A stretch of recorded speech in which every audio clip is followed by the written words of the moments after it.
Good morning, all Guest Academy students. இன்னைக்கு நம்ம கிளாஸ்ல Napoleon Bonaparte, unification of Italy, unification of Germany இந்த மூணுத்தையும் படிக்க போறோம். சரியா? என்னடா இது எதுவுமே பேசாம கிளாஸ்க்குள்ள போறேன்னு பார்த்தா இந்த மூணு டாபிக்கும் 1 ஹவர்ல நடத்துறது அப்படிங்கிறது பெரிய சேலஞ்சிங்கான டாஸ்க். சரிங்க? ஸோ ஒரு பெட்டர் அண்டர்ஸ்டாண்டிங் இந்த டாபிக்கை பத்தி நான் தரேன். You go deeper into the topic and study. Napoleon போனபார்ட்டை பொறுத்த வரைக்கும் ரொம்ப முக்கியமான ஒரு டாபிக், அதனால கொஞ்சம் அதை டீட்டெயிலாக எடுத்துட்டு unification of Germany and Italy வந்து தட் இஸ் ஆல்சோ இம்பார்ட்டன்ட். ஆனால் மற்ற டாபிக் அளவுக்கு ரொம்ப ரெலவெண்ட்டான டாபிக் இல்லை with regard to your mains. சரிங்களா? ஸோ அந்த ஏரியாலேருந்து இது வரைக்கும் எந்த கேள்வியும் கேட்கல. சரியா? ஸோ யூரோப்பியன் ஹிஸ்ட்ரியில இந்த ஈவெண்ட்ஸ்லாம் ரொம்ப முக்கியமான ஈவெண்ட்ஸ் தான். Number 1, Napoleon. Napoleon is the darling child of French revolution அப்படின்னு சொல்லுவாங்க. Is the most discussed person, most important and most controversial person during this time. He was the most attractive as well as most controversial person in history. அவரோட பீரியட்ல வந்து he has dream to conquer world. சரியா? So அந்த dream வந்து அவரை உண்மையாக வந்து realise பண்ண வச்சுச்சா, ட்ரீம் வந்து எந்த அளவுக்கு அவர் வந்து சக்சஸ்ஃபுல்லான ஒரு பர்சனா மாத்துச்சு அப்படிங்கிறத பார்க்க போறோம். நெப்போலியன் போனபார்ட்டே is the savior of revolution as well as the conqueror of Europe. Okay, he is the savior of revolution as well as conqueror of Europe. But yearly birth and yearly years பார்த்தீங்கன்னா Corsica அப்படிங்கிற ஒரு ஐலாண்ட்ல அவர் பிறக்கிறாரு 1768ல. So he belongs to a normal middle class family. His parents though they were nobles, so he grown up in a military setup. சரியா? ஒரு military காலேஜில் பார்த்தீங்கன்னா ஒரு 9 இயர்ஸ்லேயே காட் என்ரோல்மெண்ட். 9 வருஷத்துலேயே வந்து மிலிட்ரி ஸ்கூலில் என்ரோல்மெண்ட் ஆகிறாரு. அவரோட ஹைட் வந்து ரொம்ப கம்மி, ஒரு 5 feet, 5.6 feet, 5.3 feet தான் அவர் ஹைட் இருக்கும். சரியா? ஸோ இந்த ஹைட்டை பற்றி கேட்கும்போது அவர் வந்து என்னோட ஃப்ரெண்டு கூட யூபிஎஸ்சியில் ரொம்ப ஷார்ட்டான ஹைட்டில் வந்து இன்டர்வியூ போறாரு. சரியா? இன்டர்வியூ போகும்போது யூ லுக் வெரி ஷார்ட் அப்படின்னு வந்து கேட்குறாங்க. Yes sir, that's true, but my thoughts are very high அப்படின்னு வந்து சொல்றாரு அவர். ஸோ அந்த மாதிரியான ஒரு ஆட்டிடியூட் நெப்போலியனுக்கும் வந்து அவங்க வந்து அவங்க குறை சொல்ல போது. சில பேர் வந்து ஒபேசிட்டி அப்படின்னு வந்து சொல்லுவாங்க இன்டர்வியூல. ஃபிட்னஸ் பத்தி உங்களுக்கு கேள்வி கேட்பாங்க. சரிங்களா? ஸோ ஃபிட்னஸ் பத்தி, ஒபேசிட்டியை பத்தி என்னோட ஃப்ரெண்ட் ஒருத்தர் கேட்கும்போது is IFS now. So obesity fitness அப்படின்னு போட்டு ஆர் யூ ஃபிட் அப்படின்னும் போது அவர் ரொம்ப ஃபேட்டாக தான் இருப்பார், 110 கிலோ இருப்பார். சரியா? அதை கேட்கும்போது ஃபிட்னஸ்னா என்ன அப்படின்னா, fitness is something which whatever I think I have to do அப்படின்னு சொல்றாரு. நான் என்ன நினைக்கிறோமோ அதுதான் வந்து பண்ணணும். In that sense I am fit. சரியா? நான் நினைக்கிறது எப்போ என்னால் பண்ண முடியலையோ அதுதான் வந்து அன்ஃபிட்னு அர்த்தம் இல்லையா? ஃபிட்னஸ்னா என்ன? நான் நினைக்கிறது, மனசு நினைக்கிறது நான் பண்ணணும். சரிங்களா? So in that sense is fit. சரியா? ஃபிட்னஸ், இந்த வெயிட், இது எல்லாமே வந்து நம்ம பர்த் வெயிட்ல, நம்மளுடைய ஜீன்ல, இது எல்லாமே எப்படி இருக்குன்றத பொறுத்தது தான் இல்லையா? ஸோ எதையுமே வந்து நேர்மறையா வந்து யோசிங்க. ஓகே, அப்படிதான் வந்து நெப்போலியனும் யோசிக்கிறாரு. Though his height is 5.3 and he was criticized by his friends to join the military academy. But military academyல அவர் ஜாயின் பண்ணி அவர் வந்து பெரிய அளவில் சண்டை போட்டு அப்படின்றத விட he became a best strategist. உத்திகள் தான் ரொம்ப முக்கியம். போர்க்கலை அப்படின்னு ஒரு புத்தகம் இருக்கு, அது சைனீஸோட புத்தகம், அது தமிழ்லையும் டிரான்ஸ்லேட் பண்ணிட்டாங்க. போர்க்கலை, எந்த பதிப்பகம் ஞாபகம் இல்லை. இந்த போர்க்கலையில நிறைய விஷயங்கள் வந்து இருக்குது, நம்ம வாழ்க்கைக்கும் தேவையான விஷயம். ஈவன் பொலிட்டிஷியன்ஸும் அதை ஃபாலோ பண்ணுவாங்க. சரிங்களா? போர்க்கலையில முதலாவது கீ என்னன்னா, அடி நம்ம அடியா இருக்கும். ஓகே, இப்போ 2 பொலிட்டிக்கல் பார்ட்டி இருக்காங்க, பார்ட்டி ஏ, பார்ட்டி பி. பார்ட்டி ஏ, பார்ட்டி பில பார்ட்டி பியோட லீடர் என்ன பண்றாருன்னா, எடுத்த உடனே வந்து பார்ட்டி ஏவை அட்டாக் பண்றாரு.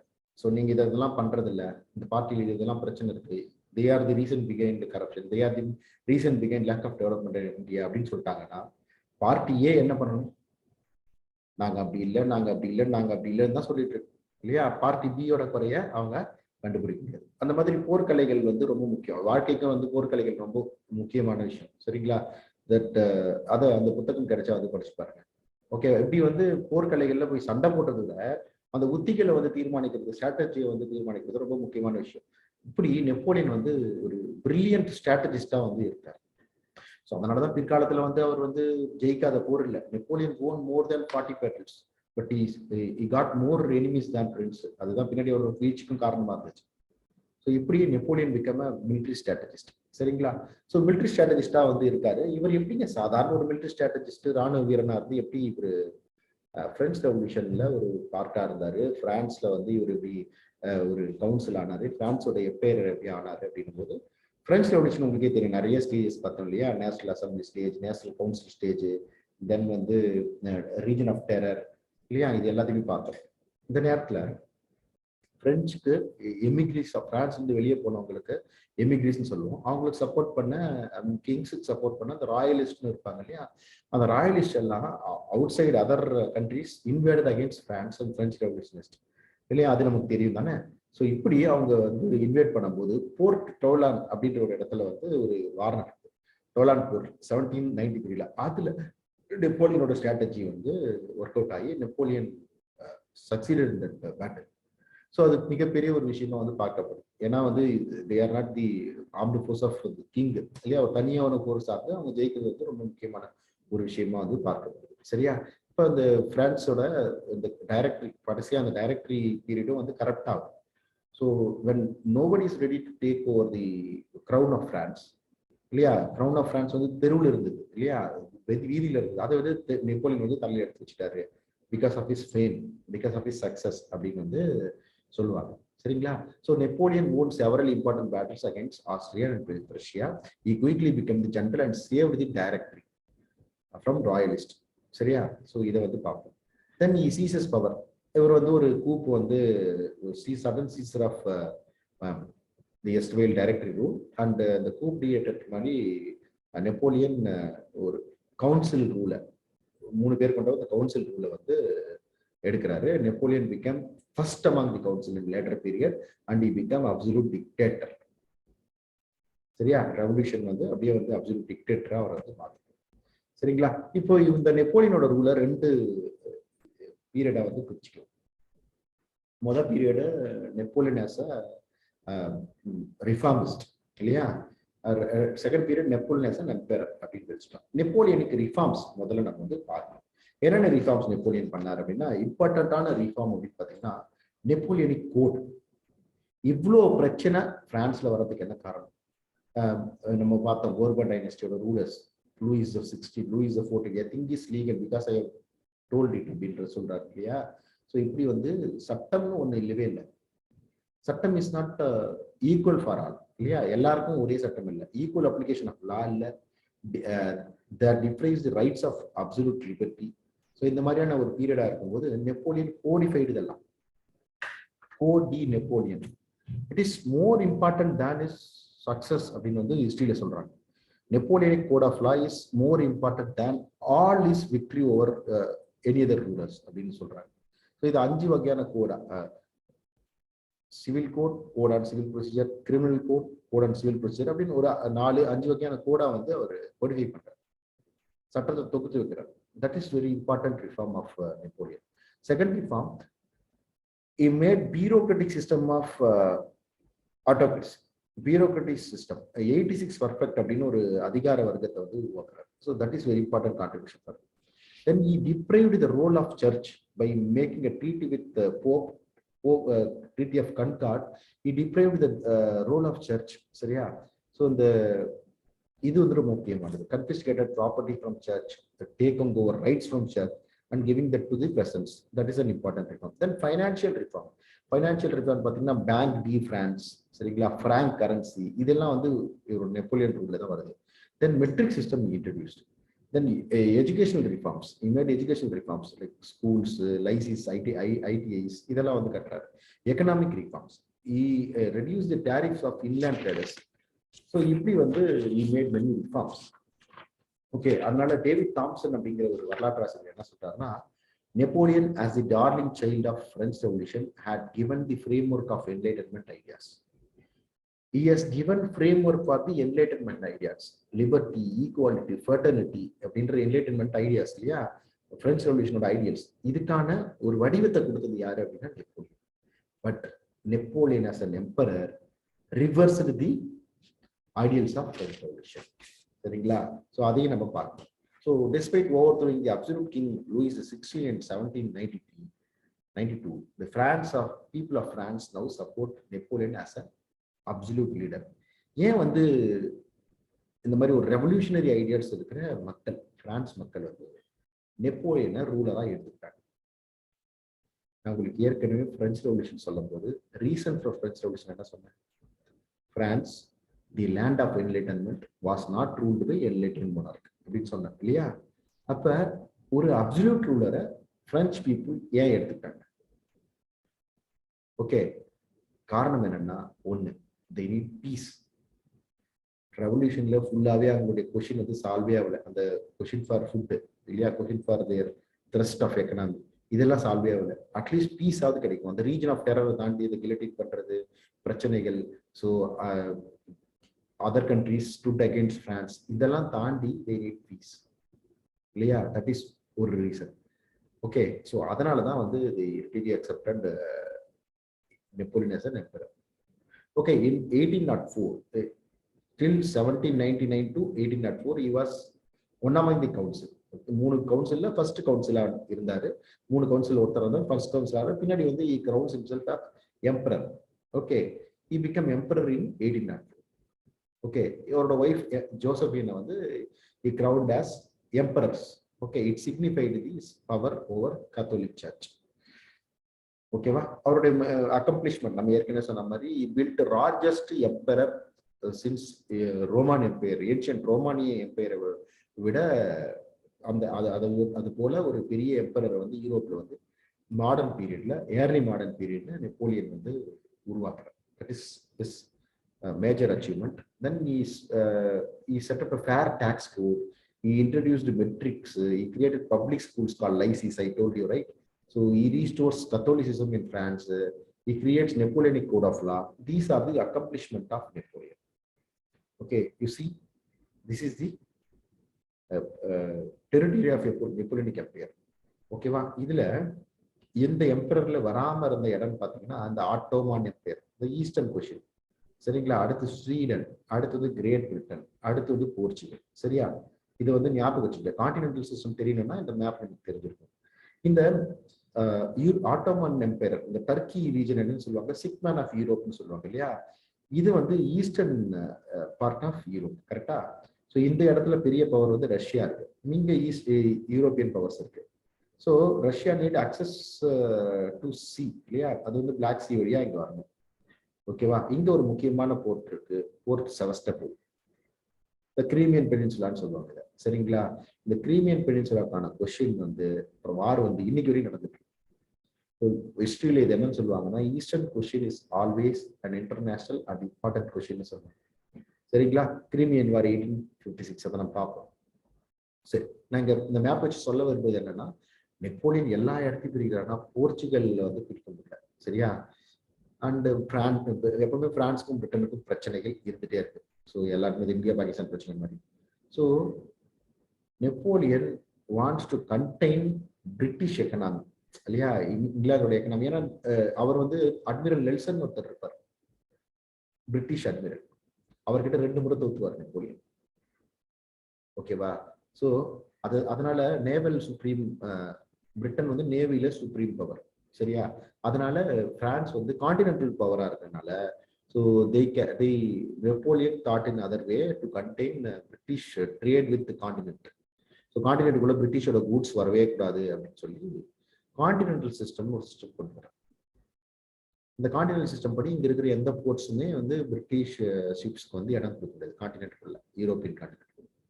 பட் போர்ச்சுகீஸ் மட்டும் they brought this British goods. இதுக்கு வந்து கான்டினென்டல் சிஸ்டம்ல போர்ச்சுகல் உள்ள வரல. இந்த போர்ச்சுகலும் ஸ்பெயினும் இருக்கிற இந்த பெனின்சுலாக்கு ஐபீரியன் பெனின்சுலான்னு பேரு. சரியா? நான் உங்களுக்கு ஏற்கனவே வரலாற்றுல சொன்னேன், ஐபீரியன் பெனின்சுலா போர்ச்சுகல் வந்து ஈஸ்டர்ன் சைடு இருந்துச்சு. ஈஸ்டர்ன் இந்தியா, வாஸ்கோடகாமானா போர்ச்சுகீஸ் சைடு தான். ஸ்பெயின் வந்து வெஸ்டர்ன் சைடு ஆஃப் வேர்ல்டு, ரோமோட போப்போடைய ஆர்டர்ஸ் படி. ஓகேவா? ஸோ இந்த ஸ்பெயின்ல கொலம்பஸ்லாம் வந்து ஸ்பானிஷ் வெஸ்டர்ன் பார்ட். இந்த ஐபீரியன் பெனின்சுலால போர்ச்சுகீஸை பனிஷ் பண்ணணும், போர்ச்சுகீஸ் கண்ட்ரோல் பண்ணோம்னா இன்வேடட் போர்ச்சுகீஸ் த்ரூ ஸ்பெயின். ஆனா ஸ்பெயினை வந்து இவரோட டாமினன்ஸ்ல வச்சுட்டாரு. இவர் அண்ணன் ஜோசப் அப்படிங்கிறவருக்கு ஸ்பெயினை வந்து நெப்போலியன் கொடுத்தாரு. சரிங்களா? அப்ப ஸ்பெயின்ல வந்து இங்க இருந்த உள்நாட்டுக்காரர்கள்லாம் கலகம் பண்ணிட்டே இருந்தாங்க. ஸோ ஹிஸ்டாரியன்ஸ் அது என்ன சொல்றாங்கன்னா ஸ்பானிஷ் அல்சர் அப்படின்னு சொல்றாங்க. அல்சர்னா என்ன? வயிறு எரிஞ்சிட்டே இருக்கு, எப்போ பார்த்தா அதுக்கு ஃபுட்டு போட்டே இருக்கணும், டைம்லி ஃபுட் போடணும் இல்லையா? அது மாதிரி நெப்போலியன் உலகத்துல எங்கெல்லாம் ஃபோர்ஸ் அனுப்பினாலும் சரி, ரஷ்யாவுக்கு அனுப்பினாலும் சரி, மாஸ்கோ கேம்பெயின் நடத்தினாலும் சரி, ஸ்பெயின்ல வந்து அவருடைய ஒரு டீம் வந்து இருந்துட்டே இருக்கும். ஓகே, இந்த பிரச்சனை அவுரங்கசீப்க்கும் இருந்துச்சு ஹிஸ்டரி. அவுரங்கசீப் வந்து டெக்கான் ரீஜன்ல அவுரங்கசீப் வந்து சிவாஜி வந்து ஒரு பெரிய தலைவலியா இருந்தார். ஸோ அவர் இந்தியா ஃபுல்லா பல டெரிட்டரியை பிடிச்சி உலகம் ஃபுல்லா அவர் பரவும் போதும் டெக்கானுக்கு வந்து அவர் ஒரு ஃபோர்ஸ் வச்சுட்டே இருக்கும். Just like Spanish also ruined Emperor Napoleon, Deccan also ruined Aurangzeb அப்படின்னு ஹிஸ்டாரியன்ஸ் சொல்லுவாங்க. சரிங்களா? ஸோ இது வந்து கான்டினென்டல் சிஸ்டம் பின்னாடி பார்ப்போம். So nationalism due to Napoleon's new policies and conquest, nationalism in France was not at all-time high. ஏன்னா nationalism தாண்டி absolutism, absolute மோனார்க்கிகள் வராங்க இல்லையா? But in areas defeated and conquered by France, a strong feeling of hatred towards Napoleon arose. People began to join together and as one to fight against France. So அதனால historian David Thomson என்ன சொல்றாருன்னா, நான் சொல்றதெல்லாம் மீன் with reference. பொதுவாக வந்து history அப்படின்னா mains எழுதுறவங்க, அதுவும் வந்து ஆப்ஷனல் எழுதுறவங்க இதை ஞாபகம் வச்சுக்கணும். சரியா? ஒரு 2 minutes மட்டும் சொல்லிக்கிறேன். ஆப்ஷனல் எழுதுறவங்க ஒரு சப்ஜெக்டுக்கு ஒரு ஃபிளேவர் இருக்கு. இப்போ ஹிஸ்டரி மெயின்ஸ் ஆப்ஷனல் எழுதுறீங்க அப்படின்னா ஹிஸ்டரிக்கு ஃபிளேவர் பார்த்தீங்கன்னு வச்சுக்கோங்களேன், சோர்ஸ் புக்.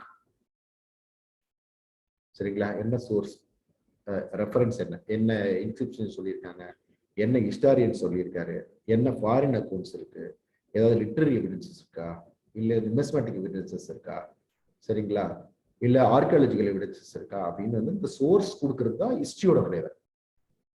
இப்போ நீங்க சப்போஸ் உங்க ஆப்ஷன் வந்து sociology or anthropology, case studies தான் உங்களுடைய ஃபிளேவரா இருக்கும் உங்க பேப்பர்ல. மெயினா கேஸ் ஸ்டடிஸ், அதுவும் பேப்பர் 2ல, ஆந்த்ரோலாம் பேப்பர் 2ல கேஸ் ஸ்டடிஸ் வந்து உங்க ஃபிளேவரா இருக்கும். சரிங்களா? கேஸ் ஸ்டடிஸ் யாராவது சோசியலிஸ்ட் ஆந்த்ரோபாலஜிஸ்ட் பண்ண கேஸ் ஸ்டடியா இருக்கலாம், இல்லை உங்க ஓன் ரிசர்ச்ல மெயின் உங்களோட நீங்க பார்த்தது படிச்சது அதெல்லாமும் கேஸ் ஸ்டடிஸா நீங்க எழுதணும். சரியா? அதுக்கு case studies. Suppose Tamil literature உங்களோட ஆப்ஷன், தமிழ் லிட்ரேச்சர் ஆப்ஷன்ல அப்படின்னா தமிழ் லிட்ரேச்சர்ல இலக்கிய குறிப்புகள் இருக்கு இல்லையா? சங்க இலக்கியத்தை பத்தி எழுதுனா அந்த இலக்கிய குறிப்புகள், பாடல்கள் வந்து உங்களுடைய அந்த பேப்பர்ல உங்க ஃபிளேவரா அது வச்சிருக்கும் இல்லையா? இது இருந்தால் தான் மார்க். என்ன சார் எல்லா ஆப்ஷன் பத்தி சொல்றீங்க? எல்லா ஆப்ஷன்ல நான் படிச்சிருக்கேன், history, anthropology and Tamil literature, and cleared all the 3 optionals in different years. So ஆப்ஷன்ல வந்து அடிக்கடி மாத்திட்டு இருக்கிற ஸ்ட்ராட்டஜி கூட become cause for my failure in civil services exam. ஓகேவா? ஸோ அப்பார்ட் ஃப்ரம் திஸ், நீங்க வந்து இந்த மாதிரி ஹிஸ்டரி பத்தி படிக்கும்போது இந்த ஹிஸ்டாரியன்ஸோட குறிப்புகள் வந்து நீங்க சொல்லணும். ஓகேவா? So David Thompson says wherever Napoleon horses gone, it shows the seeds of revolution, seeds of patriotism, seeds of nationalism அப்படின்னு சொல்லுவார். இப்படி நெப்போலியன் கைப்பற்ற ரீஜன் தான் வந்து இன்னைக்கு இருக்கிற ஜெர்மனி, இட்டாலியோட ரீஜன்ஸ். ஸோ அங்க அவர் நேஷனலிசம் வந்து தூவுனதுக்கு அப்புறம், நெப்போலியனோட ஃபால்க்கு அப்புறம் அங்க நேஷனலிசம் வளரும். ஜெர்மனி, இட்டாலின்ற ஒரு நாடு வந்து உருவாகிறதுக்கு காரணமாக. சரிங்களா? நெப்போலியனோட 3 மிஸ்டேக். மேஜர் மிஸ்டேக் என்ன தெரியுமாங்க? அப்சல்யூட்டிசம்.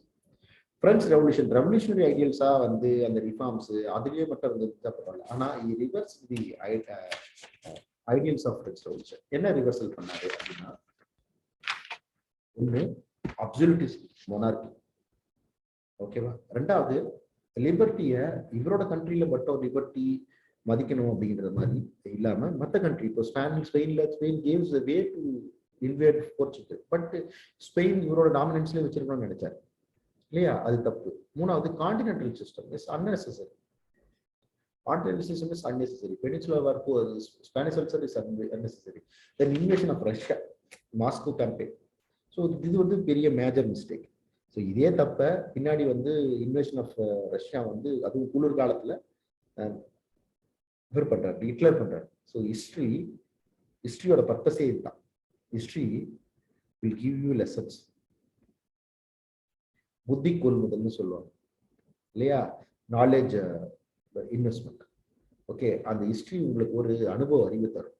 அந்த அனுபவ அறிவை பண்ண தப்ப திரும்பவும் பண்ணாம இருந்தீங்கன்னா யூ வில் பி சக்சஸ்ஃபுல். இல்லையா? History will give you lessons அப்படிங்கிறத நெப்போலியனோட லைஃப்ல இருந்து தெரிஞ்சுக்கலாம்.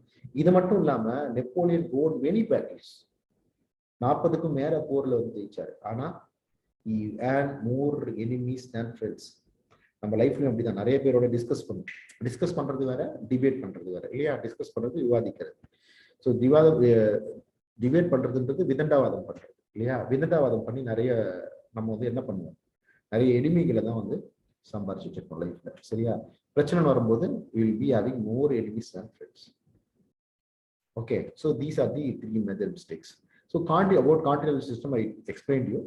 Continental System is a Napoleonic attempt to set up a naval blockade, preventing Britain from trading with the rest of Europe. Many nations ignored it, and Britain was able to thus through its too many holes. So நிறைய வகையில அவங்க continents இருக்கு, நிறைய colonies இருக்கு. Even British goods are superior goods. சரியா? They are giving it in cheaper price. அப்போ எல்லாருமே வந்து ஸோ த்ரூ ஸ்மக்லிங் எதுவாக இருந்தாலும் வந்து they will be getting British goods. சரிங்களா? Then peninsular wars, Spanish ulcer. So 6 வருஷத்துக்கு மேல கண்ட்ரோல்டு ஸ்பெயின் கொரில்லா வார்ஃபேர் அவர் வந்து become as ulcer for.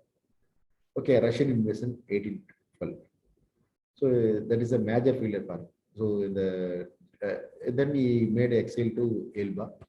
So கடைசி நாள்ல வந்து வாட்டர்லூ அந்த யுத்தத்தெல்லாம் வந்து ஜெயிச்சுட்டு Napoleon fall as a prisoner. Then he got exiled to Saint Helena Island. So இப்படிலாம் வந்து அவருடைய பீரியட் வந்து கடைசி பீரியட் வந்து ஹிஸ்டரியில வந்து ஒரு மிஸ்டிக் பீரியடா வந்து இருந்துச்சு. சரிங்களா? So many controversy into his death. So this is about Napoleon. So his legacy in Pathina, he made a greatest military leader of all time because of his strategy and successes. Okay, he showed the seeds of nationalism throughout Europe. Okay, then his contributions like Code Napoleon, economic reforms and others. Okay, then after his defeat, Europe experienced relatively peace between this Russian till World Wars. Okay, from French Revolution till World Wars. So பெரிய அளவுல வந்து பிரச்சனை இல்லாம இருந்துச்சு. Okay, this is Napoleon's legacy. Then we'll see unification of Italy and Germany. We'll see first unification of Germany or unification of Italy first. You see, unification of Italy first. Italian unification.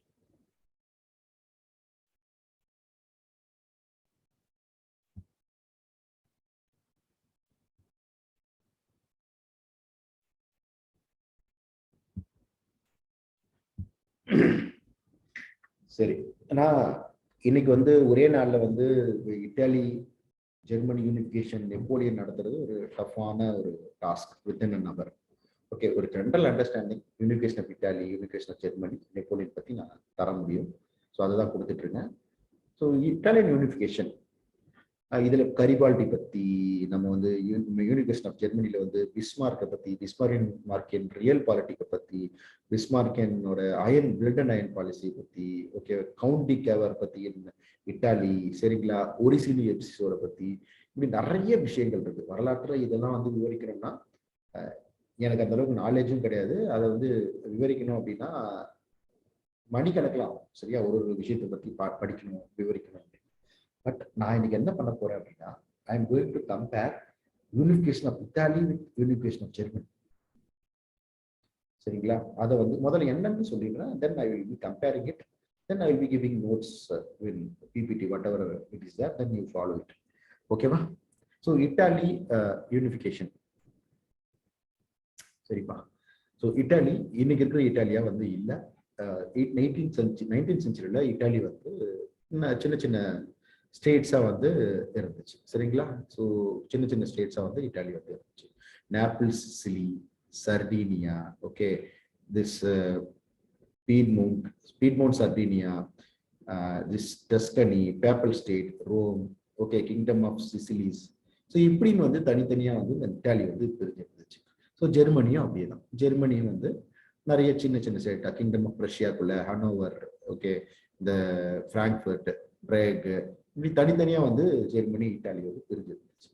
So இது எல்லாமே வந்து maybe அவங்களுடைய language sense of homogeneous character expressed by people by identify by a territory and values derived from historical experience. அவங்களுடைய வரலாற்று அனுபவம் மூலியமா derive பண்ண அனுபவங்கள் மூலியமாவும் மொழிகள் மற்ற ஒற்றுமைகள் மூலியமாவும் ஒரு நேஷனல் ஸ்டேட்டா அவங்க வந்து ஒருங்கிணைந்த நிகழ்வு தான் யூனிஃபிகேஷன் ஆஃப் இட்டாலியன் ஜெர்மனி. புரியுதா? வேற வேற மொனார்கியல் ஸ்டேட்டா வேற வேற மொனார்க் வந்து கண்ட்ரோல் பண்ணிட்டு இருந்த இடம். Okay, people they are witnessing the feeling of nationalism because of impact of Napoleon. Okay, they have same experience, historical experience, and they are speaking same language, so they become a nation. அதுதான் வந்து unification of Italian Germany. புரியுதுங்களா?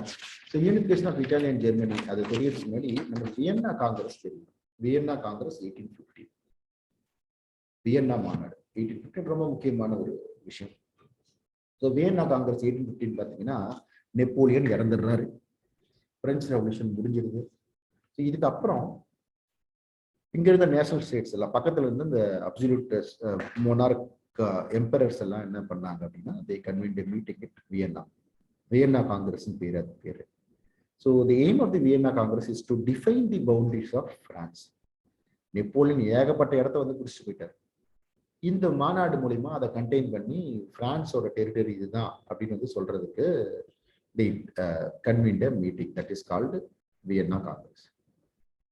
Okay, that is one thing. The second thing is to avoid any such revolution, the kind of French Revolution. நம்ம நாட்டிலே இந்த மாதிரி revolution வந்துடும் அப்படின்னு சொல்லி அதை அவாய்ட் பண்றதுக்கு என்ன வழி அதை பார்க்கறதுக்கு இந்த மீட்டிங். மூணாவது to reduce the military power of France. பின்னாடி வந்து பிரான்ஸ்ல வந்து ரெவல்யூஷன் வரக்கூடாது அப்படின்ட்டு to reduce the military power of France. Then fourth is to restore the power of churches. So to restore the power of churches. சரிங்களா? இதை வந்து Vienna Congress அப்படின்னு ஒரு மாநாடு உருவாகிறதுக்கான ஒரு காரணம். இதுல இருந்த லீடர் பாத்தீங்கன்னா மெட்டர்னிச், ஆஸ்திரியன் ஆப்ஸ்பர்க் எம்பையர் இருந்து Metternich, Tsar Alexander, Saxon empire அதாவது ரஷ்யால இருந்து Saxon empire, Talleyrand of France, then Castlereagh of England. இப்படின்னு ஒரு அப்சல்யூட்டிஸ்டிக் எண்ணம் உள்ள நபர்கள் வந்து வியன்னா காங்கிரஸ்ல கூடுறாங்க. Okay, it restored the Bourbon dynasty. Louis 18 will be crowned in France. சரியா? அது ஒன்று நடந்துச்சு. ஜெர்மனி அண்ட் இட்டாலியில வந்து ஏற்கனவே ஜெர்மனி இட்டாலியில லைக் வந்து கிரைம் கான்ஃபரன்ஸ் உருவாக்கினா நெப்போலியன், அதை வந்து ஆஸ்திரியன் ஆப்ஸ்பர்க் எம்பையருக்கு கொடுத்தாச்சு. ஓகேவா? ஸோ அகெயின் வந்து அங்கேயும் வந்து இந்த நேஷனலிசம் ஃபீலிங்லாம் இல்லாத மாதிரி they tried and contained it. So it is about Vienna Congress. So இந்த வியன்னா காங்கிரஸ் ஏற்படுத்தின அந்த பாதிப்பு, அந்த விளைவுகள் இருக்கு இல்லையா, இன்னமும் வந்து நேஷனலிசம்க்கு எதிராக வந்து அப்சல்யூட் பவர்லாம் வந்து ஒர்க் பண்ணும்போது அங்கே கொஞ்சம் டெமோக்ராட்டிக் பவர், அங்கே கொஞ்சம் நேஷனலிஸ்டிக் பவர்லாம் வந்து இட்டாலியிலையும் ஜெர்மனிலையும் ஆக்டாக ஆரம்பிச்சு. So it is about Vienna Congress. So இப்போ இங்கே இட்டாலி ஜெர்மனி அப்படின்னு 2 நாடு உருவாகுது. இது ஏங்க வரலாற்றுல ரொம்ப முக்கியம்? சரியா? யூரோப்லயே நிறைய நாடுகள் இந்த மாதிரி உருவாயிருக்கும், உலகம் ஃபுல்லா நிறைய நாடுகள் உருவாயிருக்கும். ஸோ 17வது 18ஆம் நூற்றாண்டுல நேஷனலிசம் யூரோப் ஃபுல்லா வந்துச்சு. அதுக்கு முன்னாடி நேஷனலிசம் ஒரு ஃபீலிங்கே கிடையாது, இங்கிலாந்து கிடையாது, பிரான்ஸ் கிடையாது, எதுவுமே கிடையாது. ஸோ அப்ப இருந்த நேஷனலிசமுக்கும் இந்த யூரோப்பியன் இந்த யூனிஃபிகேஷன் ஆஃப் இட்டாலியன் ஜெர்மனி மூலமா உருவான இந்த இட்டாலியன் ஜெர்மனி இந்த கண்ட்ரியில இருந்த நேஷனலிசமுக்கும் சில வித்தியாசங்கள் இருக்கு. That is the difference between 17th and 18th century nationalism and the 19th century nationalism.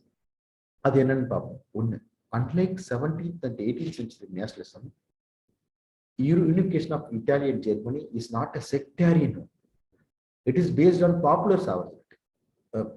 Protestant இல்ல கத்தோலிக்கா இப்படி sectarian basedல இந்த nationalism உருவாகல. It is based on popular sovereignty, will of the people. Second thing, unlike 17th and 18th century nationalism, it is not connected with absolutistic thoughts, but with the thought of liberalism. சரிங்களா? So விடுதலை எண்ணங்களுடைய உருவானச்சு. Unlike the 17th and the 18th century nationalism, which is marked with the dynastic states, this unified Italy and Germany is marked with the feeling of national state. So இப்போ Germany, France எல்லாமே வந்து ஒரு டைனஸ்டிக் ஸ்டேட்டாக தான் இருந்துச்சு. Okay, 17th, unlike 17th and 18th century nationalism, which is made with mercantilistic ideas, 19th century nationalism is based on industrial capitalistic ideas. So this is how this feeling is different from this. See, நீங்க வந்து இந்த unification of Italy, Germany, இந்த courses இது எப்படி நடந்துச்சு, யார் contribute பண்ணாங்களா, very well you can study with this ஒரு புக் இல்லையா? எந்த புக் எடுத்தாலும் படிக்க முடியும். You can study with Jain and Mathur book, சரியா? பட் ஆனால் இந்த அனலைஸ் பண்ணி நீங்க புரிஞ்சுக்கிறது வந்து ரொம்ப முக்கியம், சரியா? இன்னொரு விஷயத்தையும் நான் வந்து உங்களுக்கு சொல்ல மாட்டேன். So it is about common things in unification of Italian. Historians என்ன சொல்லுவாங்கன்னா, Italy and Germany can be called as twin sister states. Twin sister states ஏன் அப்படின்னா, நம்பர் 1, இது ரெண்டுமே உருவாகிறதுக்கு அடிப்படை காரணமா இருந்தது வியன்னா காங்கிரஸ் 1815. ரெண்டு கண்ட்ரிலையுமே நெப்போலியனிக் இம்பாக்ட்ஸ் இருந்துச்சு. Napoleon shows the feeling of nationalism.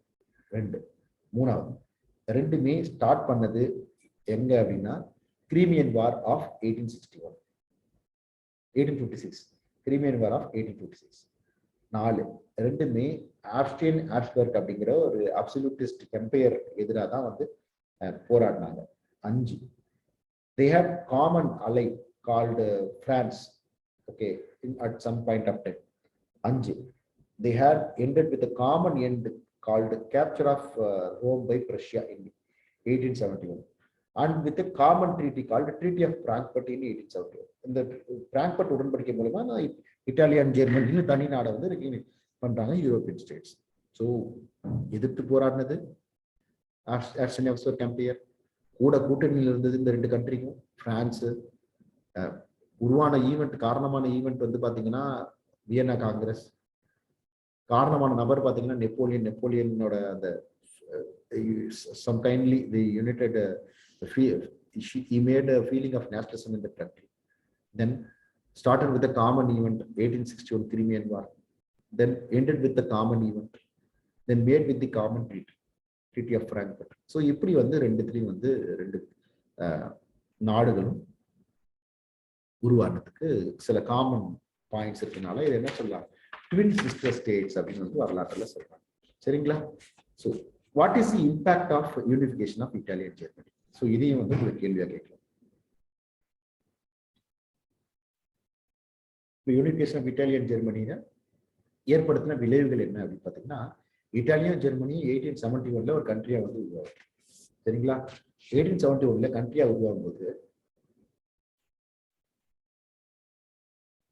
it became a competition to the erstwhile colonies, competition to the industrial states, okay, earlier industrial states of Europe. Okay, it become the period next to that unification become the imperial scramble of Africa.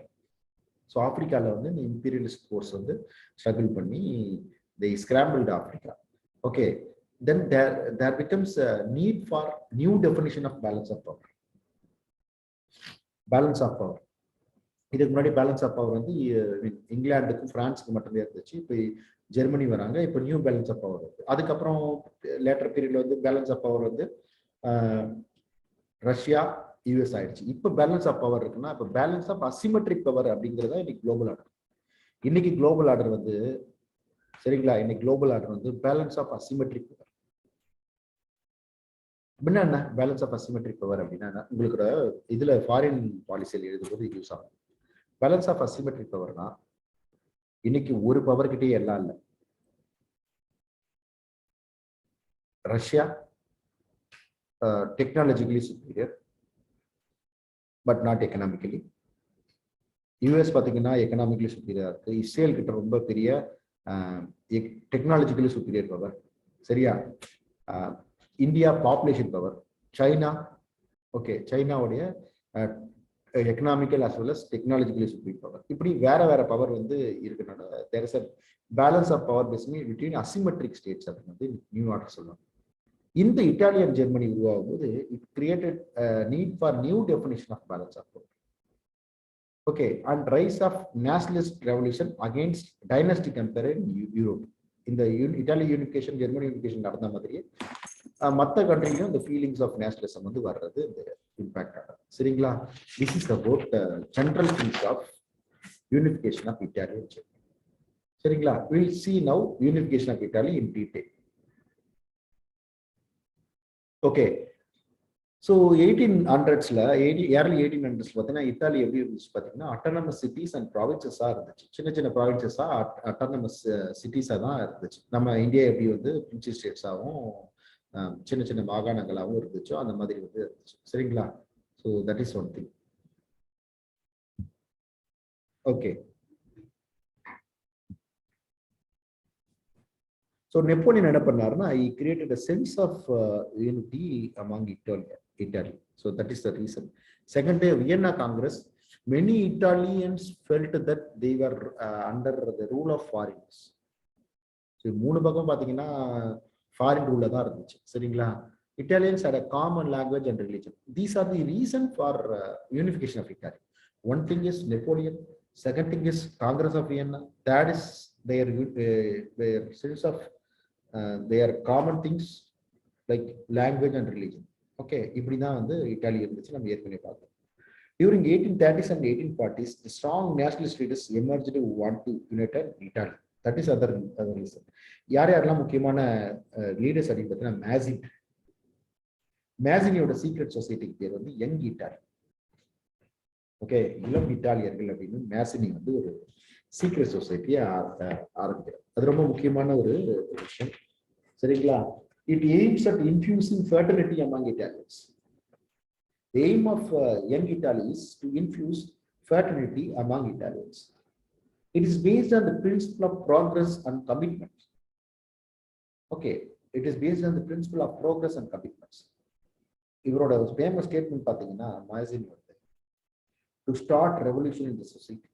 இந்தியாவுக்கும் தேவையானது to start revolution in the society, hand over the leadership to the young. Immense power lies dormant in the heart of young people அப்படின்னு வந்து சொல்றாரு மேசினி. So தலைமை ஏற்க இளைஞர்களுக்கு பயிற்சி வைக்கணும் அப்படின்னு சொல்றாரு.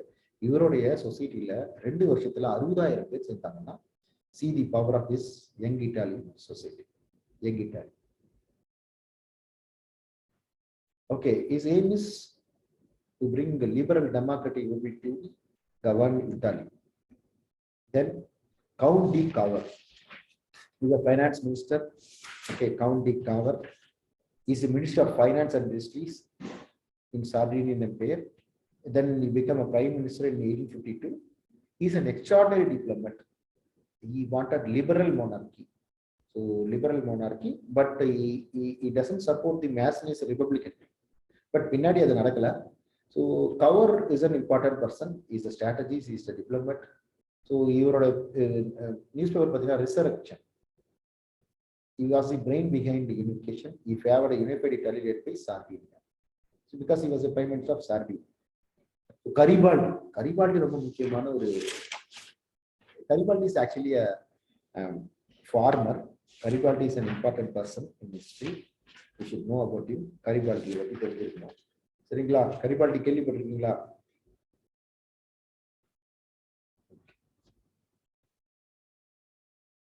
He is a military leader. He commanded a group known as Red Shirt. செஞ்சட்டையர் அப்படின்ற ஒரு மூமெண்ட்டை வந்து ஏற்படுத்துறாரு.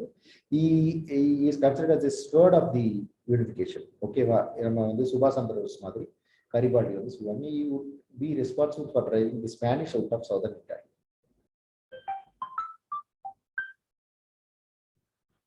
Okay.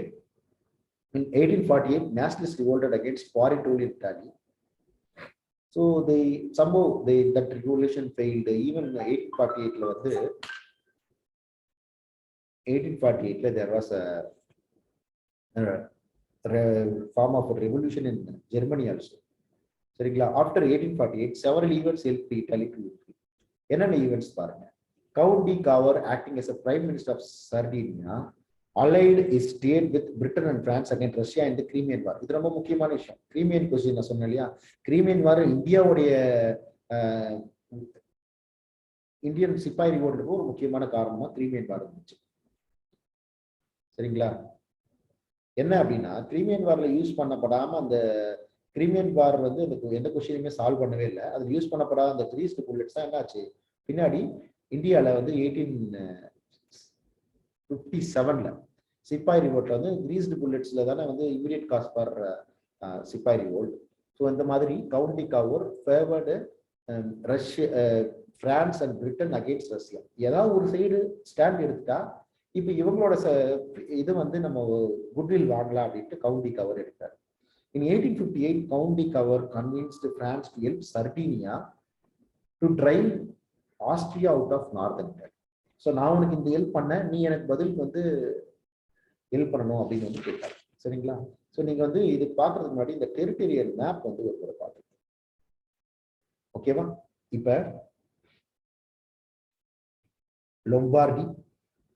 லொம்பார்டி, வெனிஸ், ஸோ இதெல்லாம் ஆஸ்ட்ரியன் ஆப்ஸ்பர்க் எம்பையர் டாமினேஷன்ல இருக்கு. சரிங்களா? லொம்பார்டியும் வெனிஷும் ஆஸ்ட்ரியன் ஆப்ஸ்பர்க் எம்பையரோட டாமினேஷன்ல இருக்கு. ஓகே. பீட்மவுண்ட் சார்டீனியா, இது பீட்மவுண்ட் சார்டீனியா. சரிங்களா? சார்டீனியன் கிங்டம் ஆஃப் சார்டீனியா, பீட்மவுண்ட்டும் சார்டீனியாவும் அவங்களோட கண்ட்ரோல்ல இருக்கு. So they are leading the unification of Italy. புரியுதா? So they are against to Austrian empire in one side. Other side பார்த்தீங்கன்னா இந்த பேப்பல் ஸ்டேட், போப்போட ஸ்டேட் வந்து இதுக்கு வந்து போப் வந்து பேப்பல் ஸ்டேட்ஸ். சரிங்களா? நேபிள், சிசிலி வந்து kingdom of Naples and Sicily. So இப்படி வந்து தனியாக வந்து ஸோ இப்போ வந்து உங்களுக்கு காமன் எனிமி பார்த்தீங்கன்னா சார்டினியா வரணும் அப்படின்னா ஆஸ்ட்ரியன் எம்பையரை வந்து அடிக்கணும். அடுத்து வந்து பேப்பல் ஸ்டேட்டை வந்து பிடிக்கணும். தென் வந்து இங்கே சிசிலி, நேபிள்ஸ் இங்கே இருக்கிற கிங்டம் வந்து யூனிஃபை பண்ணணும். இதுதான் டார்கெட். ஸோ முதல்ல இவங்க வந்து they are aligning with France, இங்கே இருக்கிற France to help them to help them in the war against Austrian Habsburg Empire. So இது நான் ஃபர்ஸ்ட் வந்து இவங்க இப்படி பண்றாங்க. சரியா?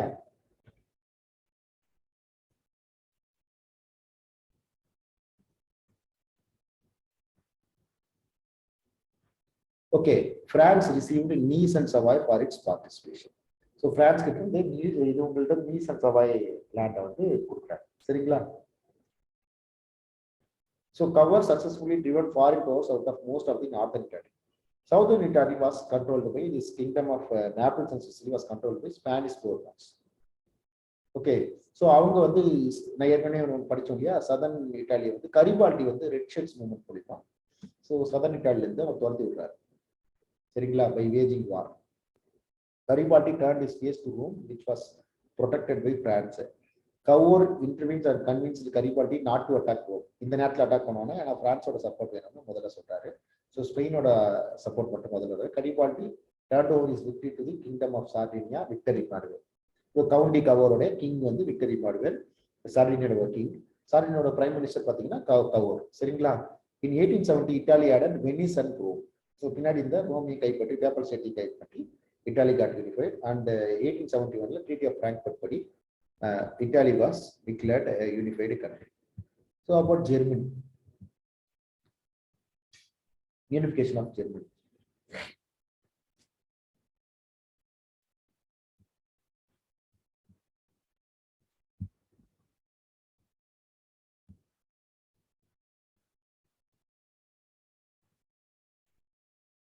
Unification of Germany. Germany வந்து காமனான விஷயம் தான். First we'll see the map of Germany. Congress of Vienna created a German confederation. This was based on 39 separate autonomous states. So ஜெர்மனில பார்த்தீங்கன்னா பவாரியா, சாக்சோனி, படேன் இவன்னு சதர்ன் ப்ராவின்சஸ்ல இருக்கு. Alsace and லோர்ன்.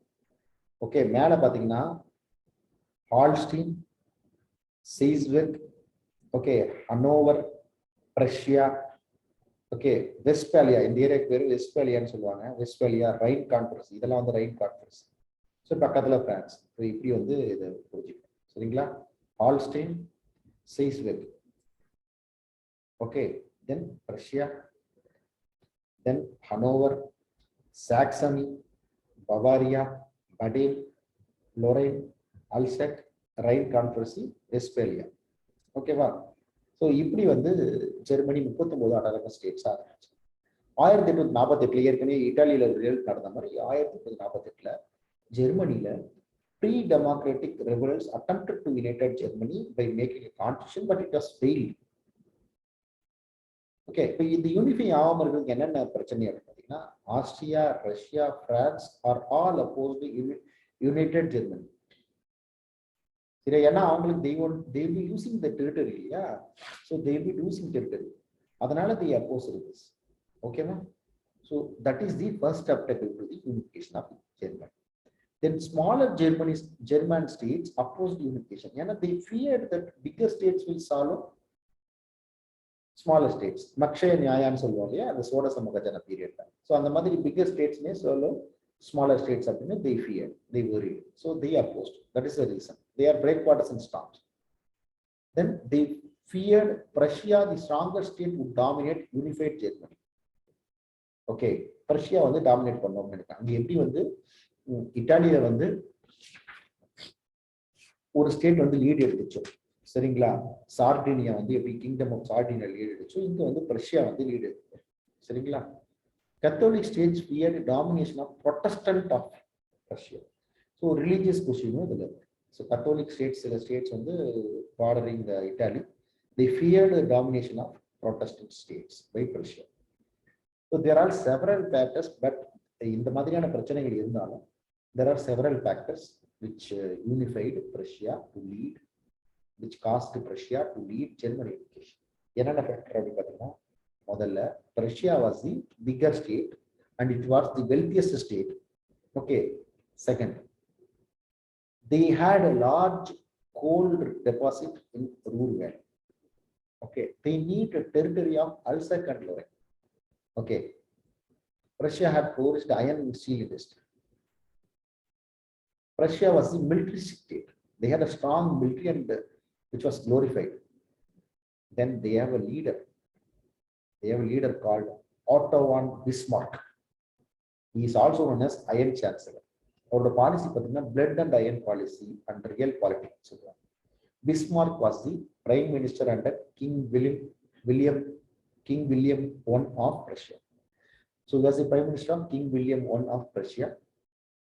According to Bismarck, unifying Germany would be achieved not with speeches and majority decisions, but with blood and iron. So அதுதான் Bismarck உடைய blood and iron policy. Okay, according to Bismarck, unifying Germany would be achieved not with speeches and majority decision, but with blood and iron. Bismarck believed military might and industry would unite Germany. அதுதான் blood for military, iron வந்து industry. Blood and iron will unite Germany. Real politics is a phrase meaning realistic politics. A politics நம்ம இந்தியாவில் நடக்கிறதுலாம் real politics, realist politics.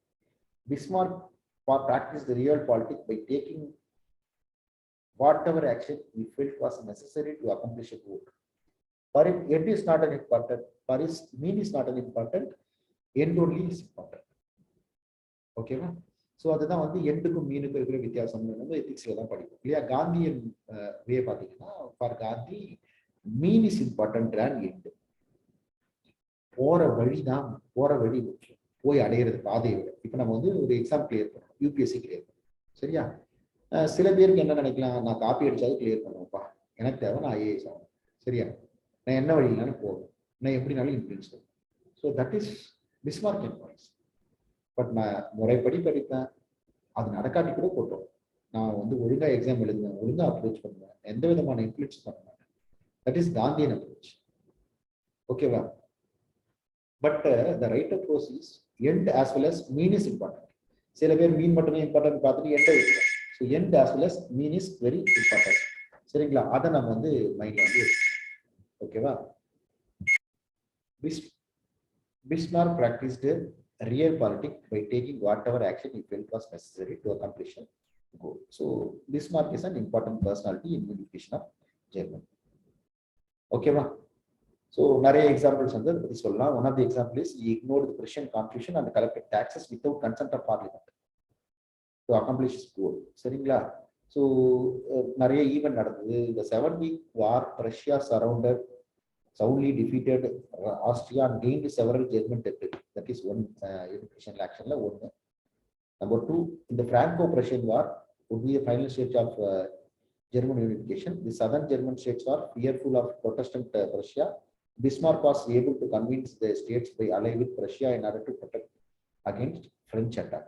Okay, so Bismarck tricked and the French into declaring war on Russia, which prompted the southern state to unite with northern provinces. So Russia could have automatically joined. So Prussia crushed France in the final stage in 1871. Even the unification of Italy and the unification of Germany ended with Prussian attack on France and with Treaty of Frankfurt.